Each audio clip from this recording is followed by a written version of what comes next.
नमस्कार, आप देख रहे हैं सी न्यूज भारत और मैं हूं आपके साथ आकांक्षा यादव। वक्त हो चुका है अलीगढ़ न्यूज बुलेटिन का, जिसमें हम जानेंगे कि जनपद में प्राइवेट अस्पताल पर किस बात का लगा आरोप, IMA 18 जून को क्यों करेगा देशव्यापी विरोध प्रदर्शन और साथ ही किसके द्वारा की गई ऑक्सीजन प्लांट की स्थापना, ये सब जानेंगे विस्तार से। तो चलिए निगाह डालते हैं अलीगढ़ से जुड़ी कुछ खास खबरों पर।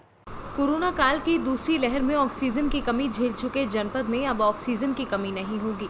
पंडित दीनदयाल उपाध्याय संयुक्त चिकित्सालय में पेटीएम द्वारा ऑक्सीजन प्लांट की स्थापना की गई। वर्तमान में प्लांट से पूरी तरह से कार्य करना आरंभ कर दिया है।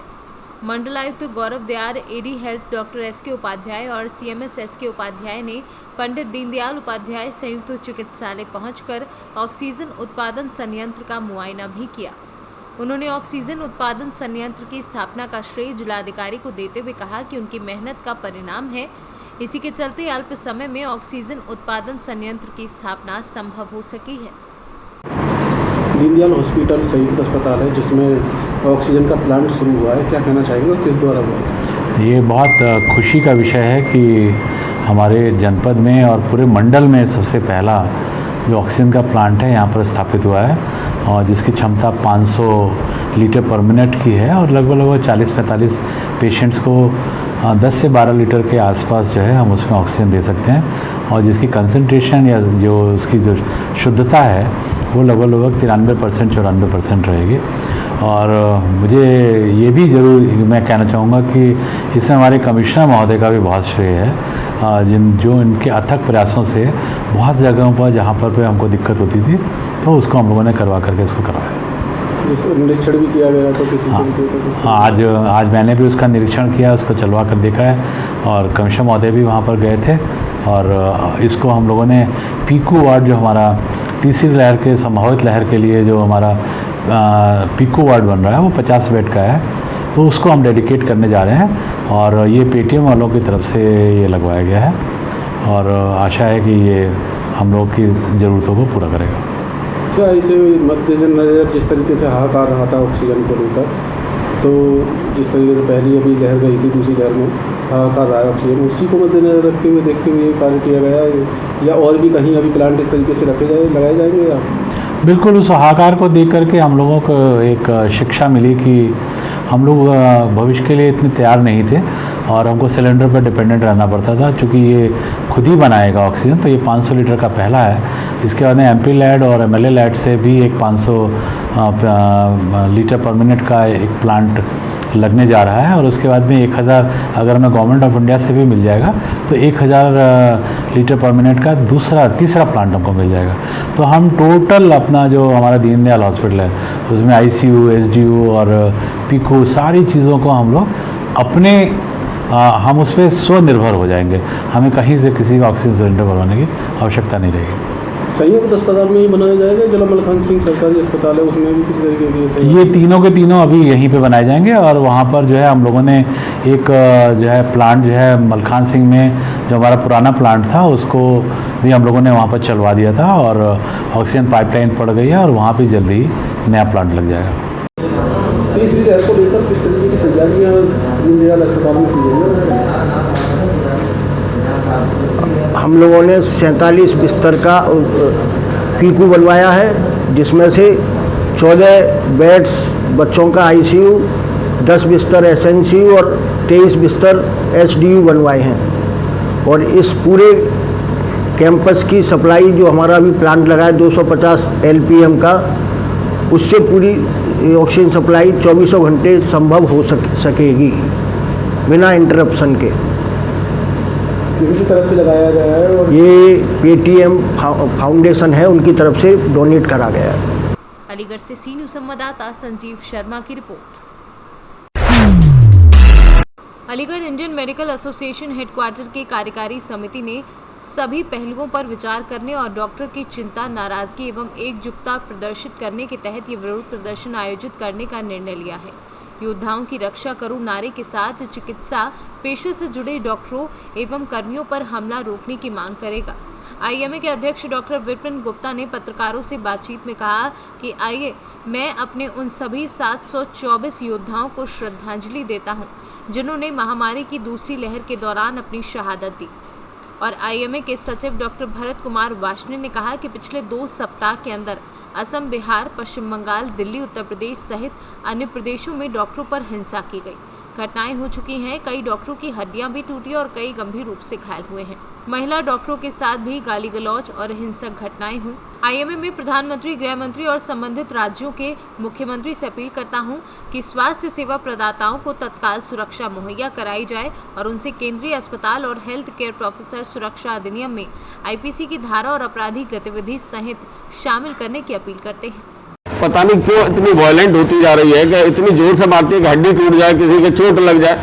तो ये जो पब्लिक का जो रुख है ये बहुत गलत हो गया है और इसका विरोध करने के लिए हमने 18 तारीख को जून को देशव्यापी प्रदेश हड़ताल भी है, लेकिन उसमें क्लिनिकें ओपन रहेंगी और सब सारा काम चलता रहेगा, लेकिन हमारा विरोध प्रकट होगा, काली पट्टी बांधेंगे। हम अपना विरोध प्रकट कर रहे हैं, ये है हमारा कहना।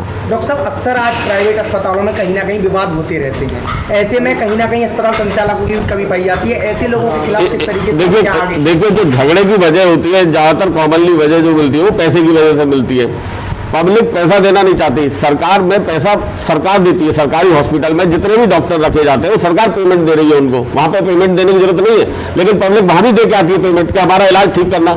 हमको कोई सरकार एड नहीं दे रही, किसी तरह की कोई एड नहीं दे रही। उसके बावजूद अगर हम पैसे ले रहे हैं तो उन्हें देने में कष्ट होता है, क्योंकि उनकी जेब से जा रहा है सीधा। पब्लिक पैसे देने की झगड़े होते हैं ज़्यादातर। ऐसे में क्या कुछ आप गवर्नमेंट से ऐसी कोई मांग करना चाहेंगे, क्योंकि कहीं ना कहीं डॉक्टरों को और जो तीमारदार होते हैं उन लोगों को भी कहीं ना कहीं ये तो तीमारदार को समझना पड़ेगा। बेसिकली क्या चीज़ इंपॉर्टेंट है कि तीमारदार को पेमेंट करना है, सरकार तो हमें पेमेंट नहीं कर सकती। सरकार क्या बात का पेमेंट देगी प्राइवेट डॉक्टर्स को? तो हमारे यहाँ जो झगड़े होते हैं वो इसी वजह से होते हैं, पेमेंट के ऊपर ही होते हैं ज़्यादातर जो झगड़े होते हैं। क्या डॉक्टर साहब ऐसा नियम नहीं बनना चाहिए कि अगर किसी के परिवार का कोई व्यक्ति अगर डेथ हो जाती है अगर हॉस्पिटल में, तो हॉस्पिटल उसका जो बाकी का खर्चा है वह माफ कर दे? मान लीजिए ये तो काफ़ी लोग छोड़ देते हैं, ये तो इस तरीके का बनना नहीं। देखिए ऐसा है कि ये बात आपकी अपनी जगह सही है और ज़्यादातर लोग इसमें मानवीय आधार पर छोड़ देते हैं, ज़्यादातर छोड़ देते हैं। अगर कोई ले रहा है तो मैं यही कहूँगा कि भाई वो भी अगर जहाँ बच सके तो बेहतर है। लेकिन दिक्कत कहाँ आती है कि देखिए हम प्राइवेट डॉक्टर हैं, हमारे हर चीज़ का पैसा खर्च होता है, हमारे कोई फ्री में नहीं आती। हमारे पास सब तरह के मुलाकाती भी लोग आते हैं, सब तरह हमारे पास सारे टैक्स लग रहे हैं, हमारे पास सारी चीज़ों की जिम्मेदारी सरकार ने दी हुई है हमें, हमसे वसूली हर चीज़ की करी जा रही है, लेकिन हमारे को सेफ्टी कहाँ दी जा रही है? सरकार ने हमें कौन सी सेफ्टी दे रखी है? सर किस तरह की सेफ्टी चाहते हैं भाई? जो झगड़ा हो रहा है, जो मारपीट हो रही है, आप लोगों ने भी वीडियो देखा होगा ना, कोई किसी भी चीज़ से मार रहा है, मतलब ये मारने का तरीका पब्लिक का, पब्लिक को नहीं समझदार होना चाहिए। मतलब पब्लिक इतनी मतलब उजड हो गई है, या क्या कहूँ मैं इस शब्द को, इसको देखिए हमारा जो हेडक्वार्टर है आईएमए का दिल्ली से, उन्होंने आज आह्वान किया है, उसके निर्देश अनुसार हम लोग पूरे देश में जितनी भी आईएमए की ब्रांचेज है 18 जून को नेशनल प्रोटेस्ट डे राष्ट्रव्यापी विरोध दिवस मनाने जा रहे हैं।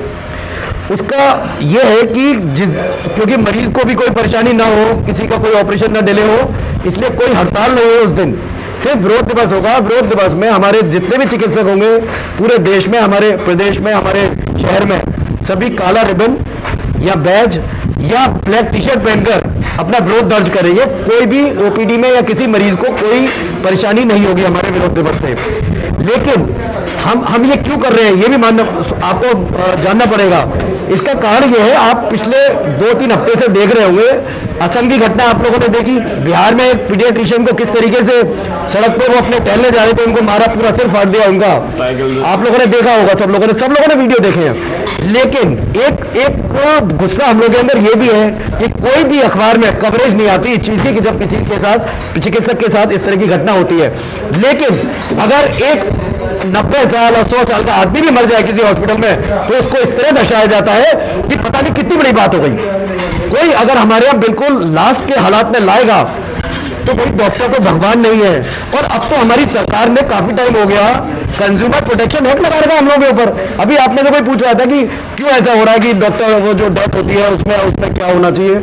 भाई जब गवर्नमेंट कह रही है कि ये आपके मरीज नहीं है, ये आपके कंज्यूमर हैं, हम लोगों को कंज्यूमर प्रोटेक्शन एक्ट लगा है, तो हमें तो सरकार ने दुकानदार बना दिया ना।